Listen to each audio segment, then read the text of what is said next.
NSC Fan TV. I'm here with Houston. Houston. We watched this game here at the Lost Patty, the watch party. It's a tie, 1-1 away with Austin, and you have an opinion. So, despite the fact that we agree that this was a good point away? Yeah, I'd agree. I mean, you got to look at it. Despite the result a couple weeks ago, a point away to the second, the team in the second in the West, you got to take that anytime you can get it, really. Okay. So we agree this is a good point away. But you've seen a larger problem with the forwards. Tell me what the larger problem with the forwards you're seeing is. I'm a little irritated because I think the forwards kind of get selected based on past performance, not necessarily on form. And really, we've got the forward, in my opinion, Ake Loba. He's got a lot of talent. He hasn't given really enough chance to really get any chemistry with the team. So I'm irritated when we're not getting that production from the 2 9s that are playing with Hani, that we're not giving somebody else a chance. I'd like to see something a little different and try that out. So we'd like to see another 9 out there. So maybe a follow-up question on this.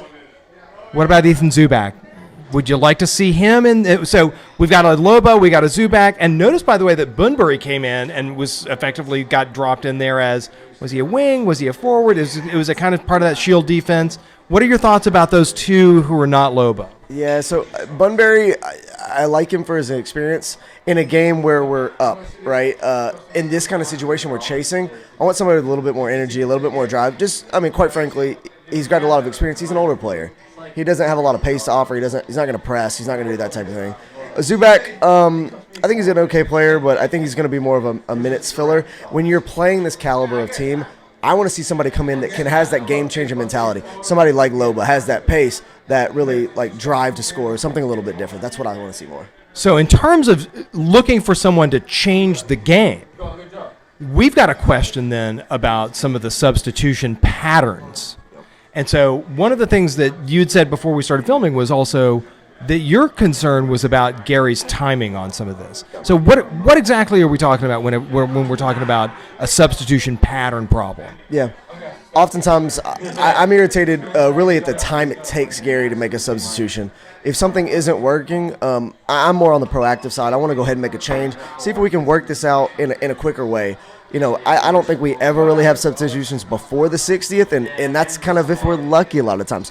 I think his team selection is often great, but when it comes to the substitutions, I often feel he doesn't give those players enough time to really make a difference, and that comes kind of revolving back to what I was talking about Loba. He's not getting a lot of minutes. When he gets minutes, it's 10, 15.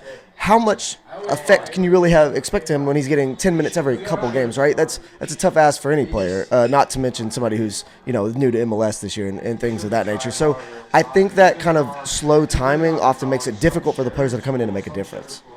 So in terms of just player development then, so it's not just changing the game here, but changing games in the future. The substitution pattern inhibits that kind of change. It's a very conservative pattern that effectively, if Gary could, he would play with the 11 all 90.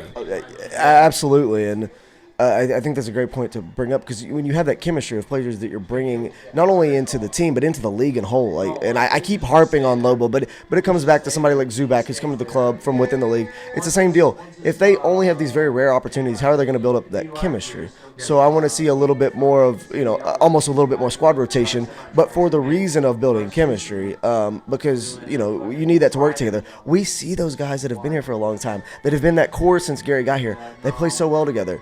But to integrate these other players, I think they need a little bit more help to integrate. So here's a question for you. What do you think? So are you going to the Club America game midweek?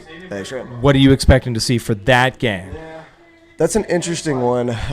I think with Gary's mentality, I don't expect to see a full-strength squad, to be honest. I expect a little bit of rotation, which, when we get to League Cup next year, I think I'd be a little bit upset. This game, I'll be honest, we're right in the playoff hunt.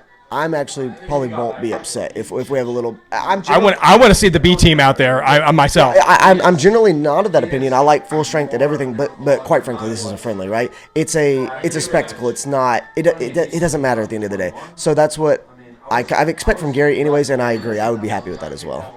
And I would be happy to see a lot of development from them. But we even think about this not just in terms of the forwards, but in terms of the midfield. Brian Anunga needing to see a few more minutes. Seeing some of the folks who had been out on injury. So for even Godoy could use some more minutes, and it looks like bringing him in a little bit earlier. So okay, so last question here. Got a prediction about the playoffs? Do you mean like how we're going to do or where we're going to land for spot? Are we going to make it? If we make it, what's our spot? How are we going to do? 3 questions. Okay. Are we going to make it? Are we going to make it? Definitely yes. Yes. Where we end up, I actually think we're probably going to settle where we are now in fourth. So I think fourth. How will we do? It's a little tough, I think, playing in the West. I'm very high on our conference, so I think it's going to be a tougher road. So if we finish fourth, we play 5. 5 will probably be Minnesota. Yeah, no. So I'm not necessarily worried about the first round. I'm thinking more further. I think because of Hani's brilliance, I think he's going to pull some out in the playoffs. I want to say more. I said conference finals. I think Houston says conference finals. Okay, that is a bold prediction, friend. I'd love to say more, but conference finals. Conference finals. Houston, thanks for coming on. It was a pleasure. Thank you. NSC Fan TV. Thanks, my man. That was perfect, friend. Oh, Nashville.